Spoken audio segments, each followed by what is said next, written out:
Hi, everyone. Welcome to the 36th California Small Farm Conference. My name is Guido Lois.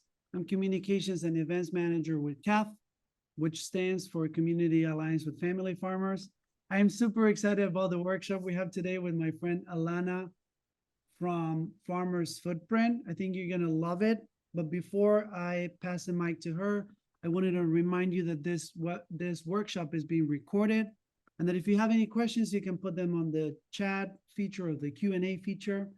Um, and yeah, that's pretty much all I have to say. I want to thank our sponsors first for making this happen. So yeah, I think you're really going to enjoy this. So Alana, please. Thank you, Guido. Hi, everyone. My name is Alana. I'm really honored to be here. I'm the director at Farmers Footprint, and I am going to share my screen now. I put together a little presentation for us today. So at Farmers Footprint, we do a lot of storytelling.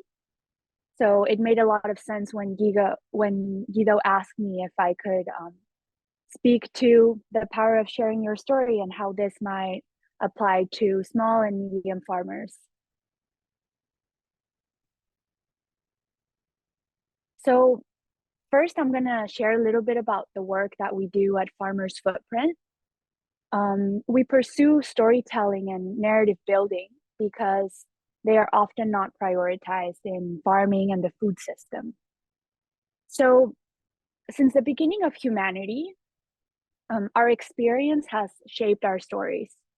So whether it's a traumatic event or a celebration, we create a story around that and it shapes our reality.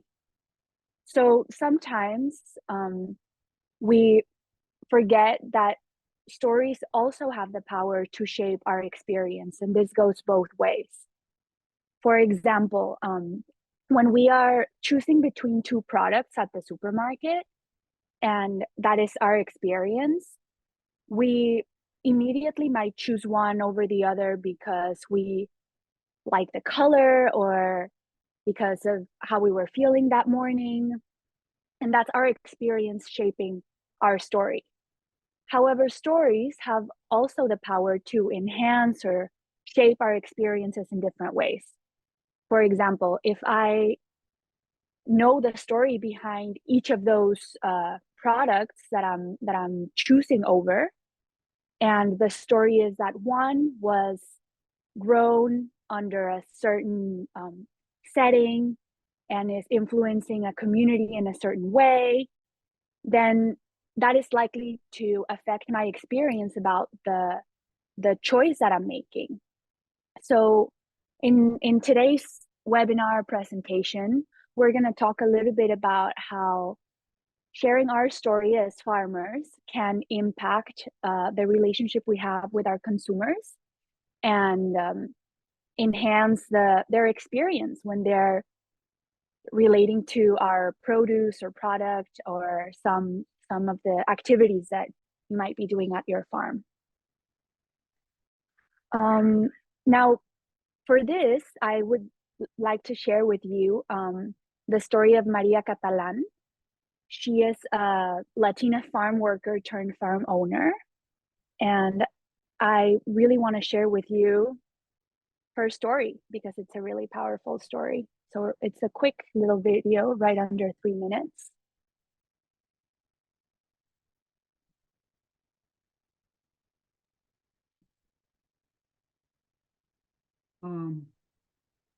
If you want to share the sound, you need to go to the upper bar.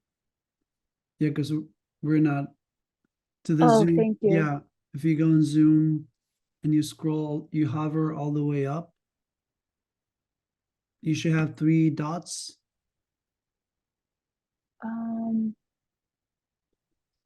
Okay, this is.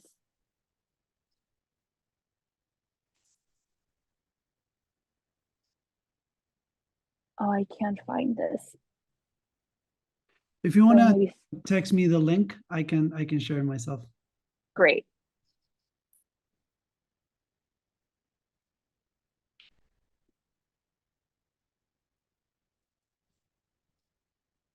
There you go. I'm pulling it up. So I can stop sharing for now. And yeah. I'll share it myself and then we can go back to you. perfect. Sure, so, yeah. Thank you. Yeah, can you see it there? Yeah. Yeah. Cuando estás en México, escuchas que Estados Unidos es el país de las oportunidades, pero cuando yo llegué a este país y trabajaba en el sol, en el aire, en la lluvia, en el calor, yo pensaba que sí era un país de las oportunidades donde estaba la mía. Mi nombre es María Inés Catalán Rebolledo, soy un pequeño agricultor en Hollister, California. Emigré a California hace más de 30 años siendo madre soltera con 4 hijos y llegué a trabajar a los campos. Yo me preguntaba qué tipo de agricultura era agricultura orgánica. Me di cuenta que era la misma agricultura que mis antepasados, mis abuelos, mis padres habían estado haciendo en México. Yo pensé que si algún día yo llegaba a tener nietos, yo quería que mis nietos tuvieran mucha comida y fueran libres, como yo fui libre corriendo en los campos con mis abuelos. Empecé a trabajar y a soñar y a prepararme para ser un pequeño agricultor orgánico. Tuve que aprender a manejar tractores, equipo pesado como mujer. Tuve muchos retos, muchas barreras porque estaba entrando en una área que era solo para hombres que hablaban inglés y personas que tenían dinero para invertir en la agricultura, para pagar la renta del acre que me dieron el primer año. Yo lo pagué lavando los baños de la oficina, limpiando las oficinas de Rural Development. Yo empecé mi negocio sin un centavo, no, ni un penny tenía dinero para invertir en mi negocio. Culturalmente, la mujer nunca fue cabeza o líder de un negocio en la agricultura. Es muy difícil que te acepten también en los negocios, jamás. Lo logré, ahora tengo mis nietos que todos han crecido, gateado y caminado en el lodo, en la tierra, tienen mucha comida. He logrado el sueño que tuve de que mis nietos fueran libres y mis hijos fueron libres.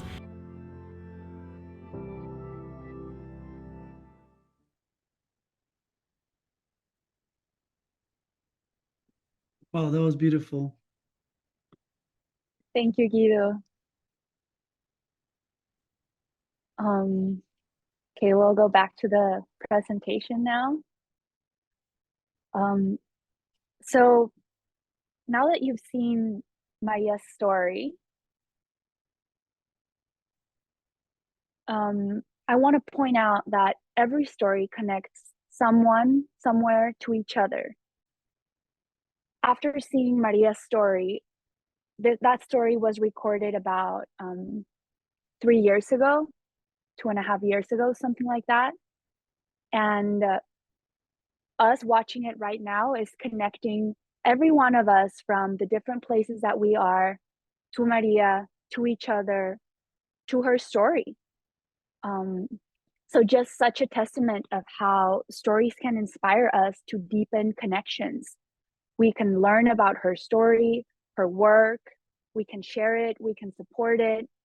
And I want to use this as an example of how the story is the beginning for much more that can become tangible, that can allow us to support her work, support her farm.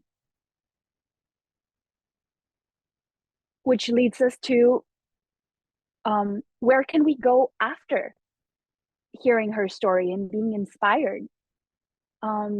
If when we recorded this story with Farmer's Footprint, we realized that Maria did not have any digital presence.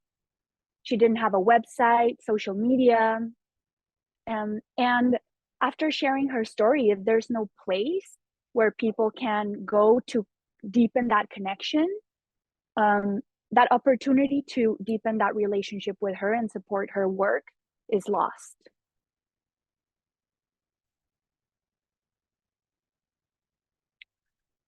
Now I wanted to share some facts that I found that I thought were really relevant to this conversation. The average amount a customer spends at the farmer's market is about $20, whereas the average online order is $80.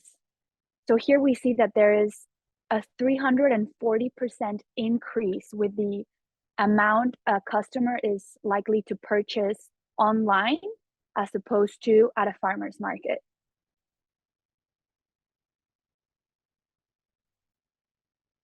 And now and the sources are referenced here on top if anyone is interested to look further into any of this research. But this is a number that I found from the US Department of Commerce, saying that 71% of small businesses do not currently sell product online. I was shocked by this number, given the amount of small businesses that are out there, and just what a missed opportunity it is when a business does not have digital presence. So yeah, just really encouraging everyone that is here to get out there and put yourselves on the web, whether it's social media, website. We'll get into some of that in a little bit, but it's a big missed opportunity to increase your sales if you do not have a digital presence. Now I'm going to talk a little bit about brands, but let me go back for a second, because something that I want to point out here, depending on the type of farm, is that this conversation will especially be valuable to small to medium farms that have more revenue streams besides selling products to other businesses. If your main source of revenue is selling to other businesses or other clients, this building your brand might not be as relevant as if you're selling direct to consumer. And especially if you have other sources of revenue, such as value-added products, if you are hosting events at the farm, which I really encourage you to do. People love going to farms, and sometimes when you're there every day, it can be taken for granted.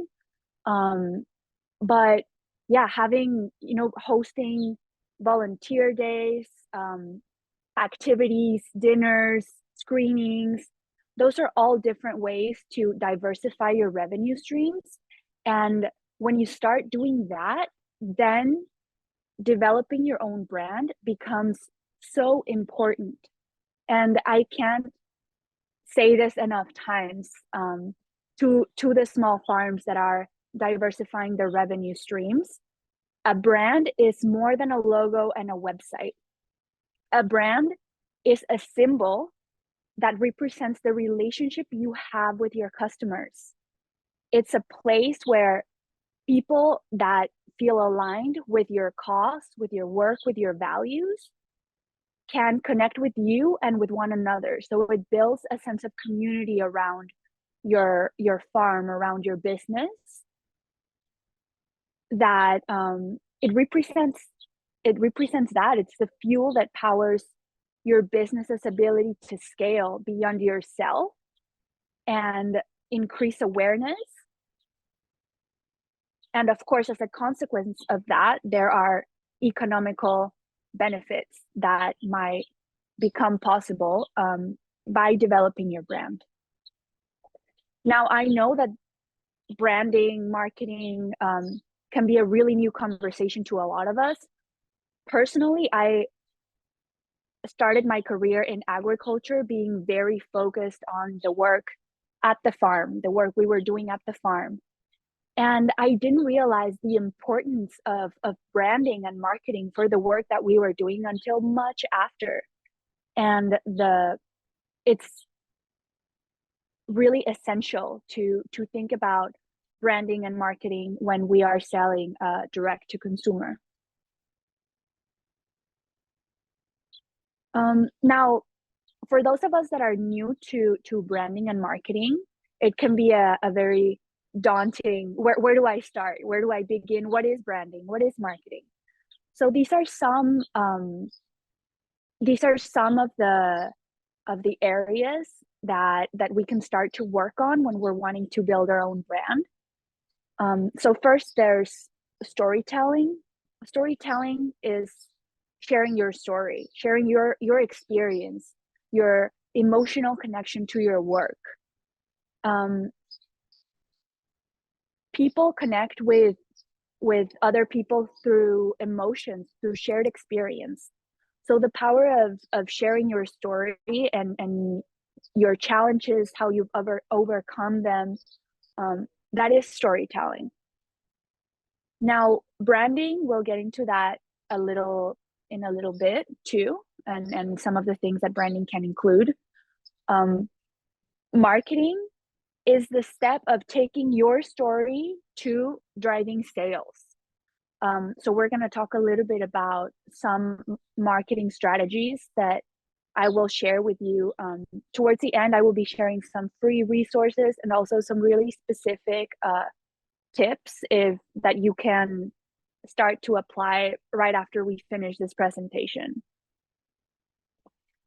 There's some design elements to it too. There are so many free platforms and resources for those of us that are not designers that make it really accessible to create nice designs, posters, cards, whether it's digital marketing or print marketing. If your community is more like a farm stand, or you want to have some flyers, maybe have a banner outside that points to your farm.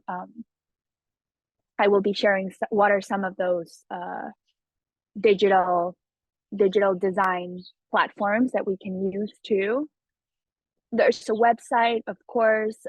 There are a few free digital platforms too that allow us to create really simple websites where we can upload some photos, some text, share our story, and tell people how they can buy from us, or maybe write a blog where you share seasonal crops or different methods that you're using at your farm. The possibilities here are endless and will vary so much depending on what you're passionate about, what's unique about your farm, where you realize that people feel excited about connecting with you specifically in your community.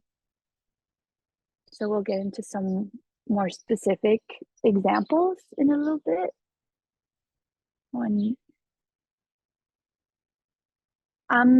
It's a bit hard for me to see the comments and continue the conversation.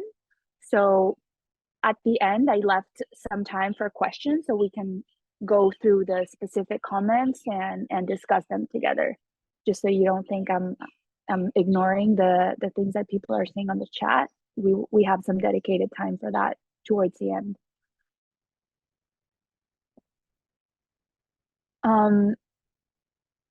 So one place to start is gathering emails and phone numbers from your customers. So when they visit you in your farm, when they purchase from you, you can even start by having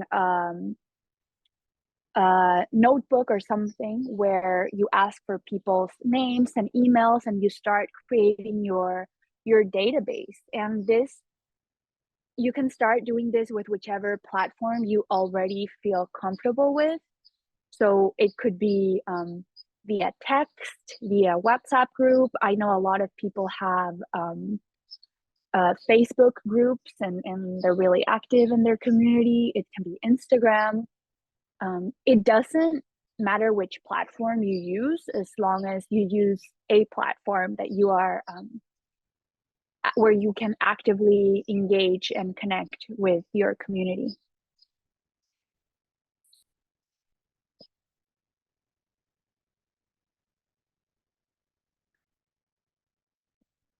So here are some specific ways that you can start connecting with your community and engaging with them as soon as we finish this presentation.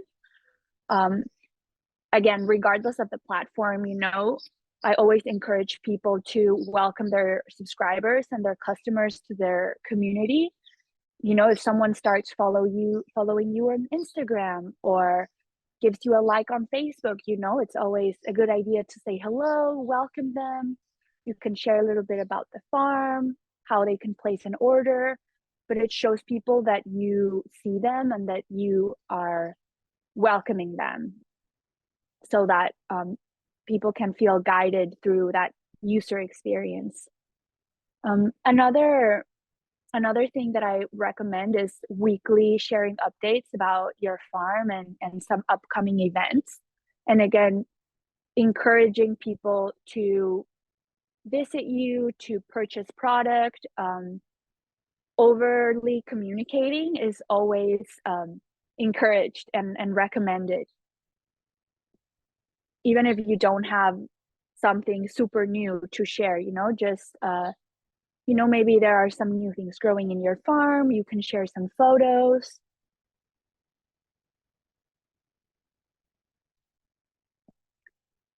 And another thing to remember is to be direct and consistent. So again, overly communicating, being really consistent with your communications, and reminding people. People are busy living their lives, and sometimes they don't remember that they can purchase from you, which they would probably prefer. So if you notice that someone that really enjoys purchasing from you maybe hasn't purchased in a while, you can don't be scared to send them a quick reminder, sharing what's new, or if you have anything on sale. If something is in peak season and you have a lot of it, let people know. And finally, letting people know that their purchase is confirmed. This lets people know that when they are reaching out to you, when they are purchasing from you, that you have received their order. That is so important. And I've seen a lot of small to medium farmers forgetting to do this, and it can harm customer trust in the long term sometimes when we don't have that confirmation process. So I just really wanted to point it out here.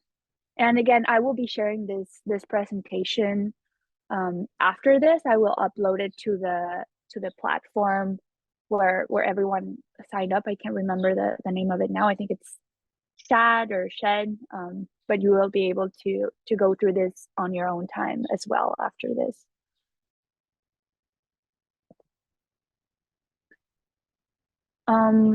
This is an example. This is Maria's website. So I just wanted to point out, a few different elements of it. So first, we have her logo. Again, I will be sharing some resources. There are so many places online, platforms, where you can design your logo for free. They will ask you to write the name of your farm. You can share some color palettes that you like. But having a logo is one of the most important things about building your own brand. That goes beyond the name of your farm or your name, right? But we see like a certain typography, some colors. Some people like to have some drawings there or not. You can keep it as complex or simple as you'd like. Then there's the video and photography too. I will be sharing some resources of guidelines if you want to take a stab at doing your own video and photography. And also there are lists of professional farm photographers and videographers as well that you can hire. But it's also very important to be documenting your farm and the changes that are happening in it, sharing with people, what does your farm look like, who is working on the farm, how are you tending to the land, how are you taking care of the animals there if you have any. It's like sharing a little window into your farm to the people that might not get to see it otherwise. Then there's a section here to order CSA online. This, you can take it one step further. Oh, sorry. You can take it one step further if you have any value-added products that you sell. You can build your e-commerce page on your website. This website specifically was created on Squarespace. That is one of the platforms that allow you to create your own website for free. Wix is also another one. They have so many templates. They make it really accessible for most people. You know, you don't need to be a web developer or have a lot of expertise to start putting something together. You can also start a blog about your farm. Again, this varies depending on the activities that you have, or some sort of newsletter element can be good as well. You know, if you have maybe a calendar event in there or something. But this, again, this will vary depending on each farm, but this is just an example. And then sometimes it can be a good idea to have a donation page or a donation button. You know, maybe someone that is not local to your community, but that wants to support your work, and they can't purchase from you because they're not there. We've been surprised sometimes having a donation button for a farm, and someone across the country feels really inspired by their work and donates to them to support that cause. So again, depending on what you do, that might be something that you want to consider as well.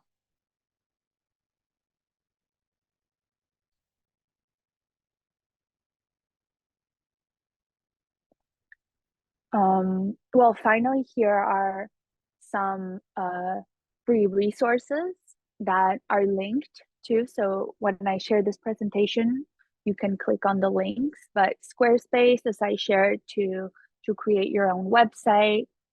Then MailChimp is a platform for email marketing. So through it, you can send newsletters, blogs, events. Again, just keeping those communications. That might make more sense after you build a bigger database and gather some people's emails.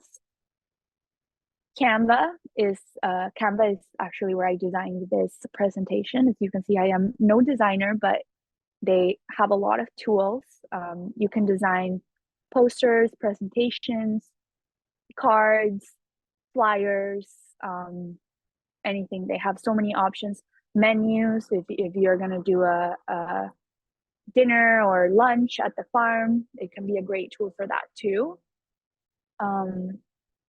And again, even though this is a digital marketing webinar, this also applies to there's a lot of connecting with your community that you can do in person, which is also super important. A lot of these resources can be really valuable for connecting with your community in person as well. Again, this can be putting a farm sign outside of where your farm is at, if you're receiving visitors, or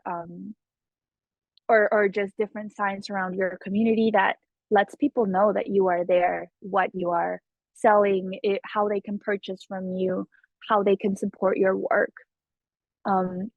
Another way to do that is contacting your local newspaper.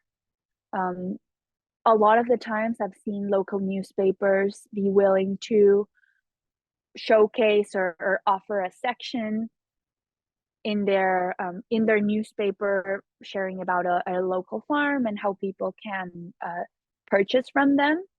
There are also PR or there are some individuals and smaller organizations that do PR farm support specifically. I've attached a link here of someone that I've worked with in the past. She's incredible. And this is basically someone that can support you in reaching out to different newspapers, maybe a radio station where you can speak to your work and your farm, but really finding ways to engage with your local community. You know, who the people in your community that would be interested to supporting your farm, your work, purchasing from you. Where else do they go? Is there a local coffee shop? Is there a library? And could you put some of the flyers that maybe you've designed in Canva? Or how else can you put yourself out there and share your story and share your brand to your community?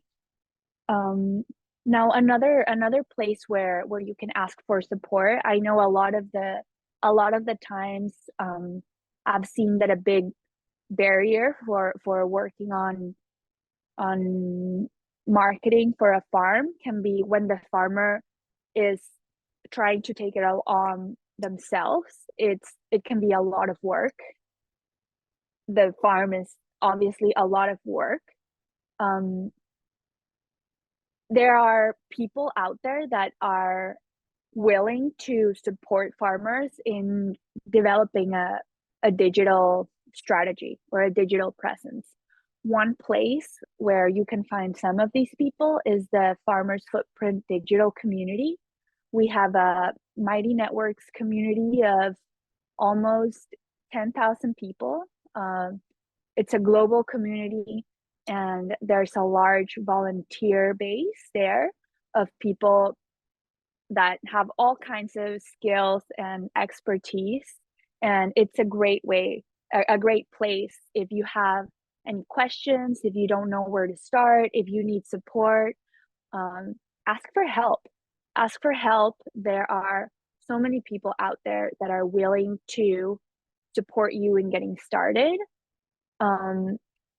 At Farmers Footprint too, we are currently developing an online course to support small to medium farmers in building a digital presence. So in that course, we're going to be covering some of the things that I mentioned here, like doing little tutorials on how to create your own website, how to get started on email marketing, you know, what are the different sequences that you can make, how can you have some templates for this.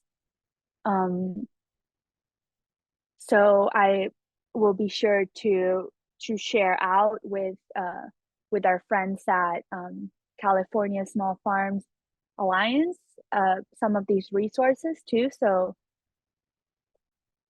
hopefully we will be able to get in touch with those of you that are interested once that course is ready. And then there are, if you would like to get started in developing some of these assets right now, there are some incredible companies and individuals that are focused on supporting farms in marketing. Grapevine Local is an amazing company that we've partnered with at Farmers Footprint. They have a lot of resources for farms looking to develop photography, videography, website, SEO, ads. They have a lot of resources. Some are free, some are at a cost. And here I've linked some of their free resources for farm photography and farm videography, but they also have some paid services that are really, really good, and their prices are very reasonable. So if you're in need of professional support as of now, I would highly recommend reaching out to our friends at Grapevine Local. They're really incredible.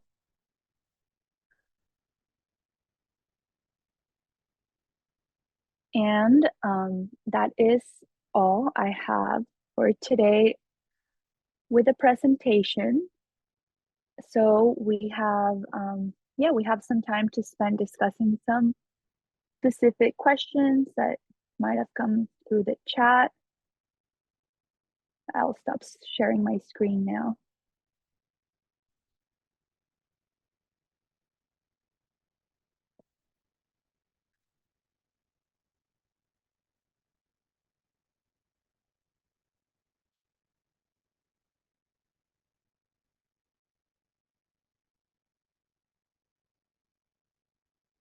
Okay, so I'm going over some of the questions now.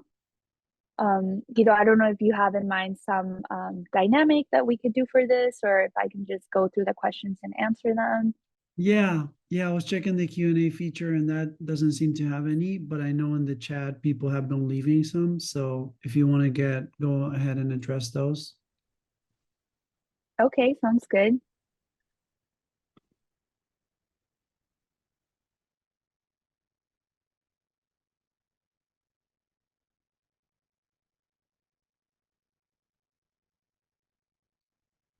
For Frederick, are there easier ways for less tech savvy 1 or 2 person farms to create a better online presence? I always feel like I'm posting just sounds dumb. I feel you, Frederick. Yes, I feel that way too. Sometimes it can help to look for some ideas on what people might be interested about.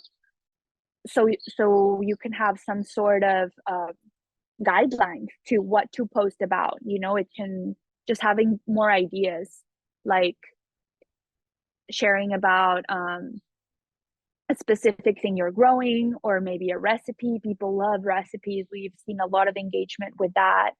And it can also be finding the right platform for you. So knowing who your customer is and what's the platform that they prefer.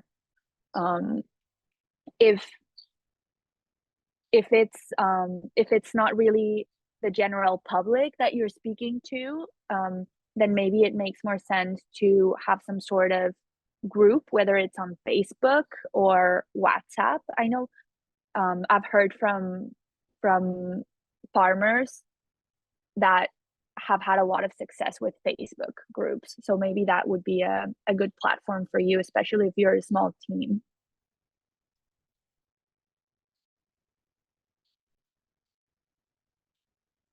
Can you accept donations if you are not a nonprofit organization?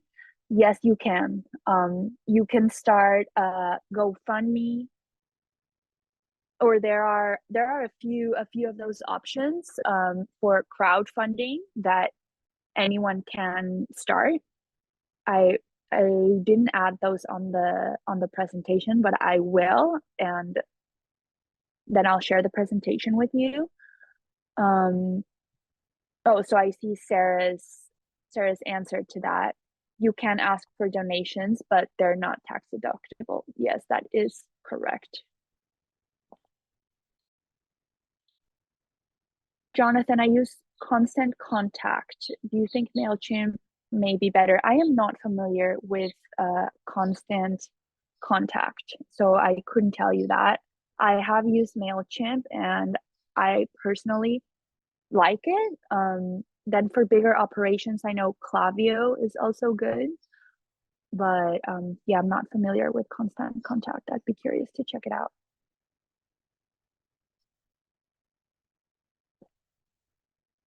Can you share the link for Grapevine Local? Oh, Grapevine Local. Yes, all the links are on the presentation, and I will upload that to the platform after this presentation. So everyone here will have access to the presentation and the links that are in there. Lisa, to your comment, I think it's important to realize that digital outreach doesn't have to be perfect. Yes, this is so true. So much of the learning happens when you build in public.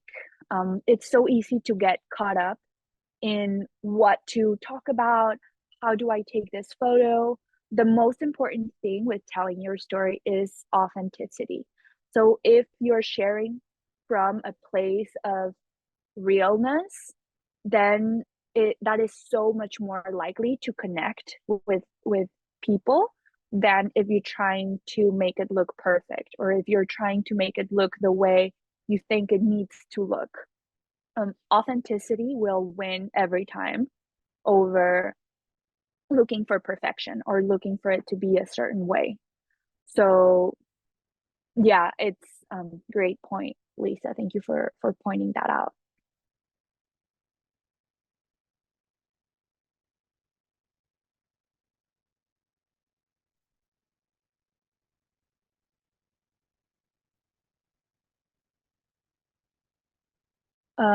Laura, looking at your two-part question, I was trying to do a lot of the things you suggested in terms of emailing folks and welcoming them and developing a sense of relationship. One, are there ways to save time and still respond to folks signing up for email lists? Yes, so platforms like MailChimp and most email marketing platforms, you can automate these sequences. So you write all of the different templates at once, and then every time someone signs up, they will automatically receive the sequence that you have designed there. So you can and there are a lot of tutorials out there, sometimes even on the same platforms. For example, MailChimp itself has some tutorials on how to create these sequences, but then it's automated, so you write all of them once, and you don't need to send all of them every time someone signs up, but they go out automatically.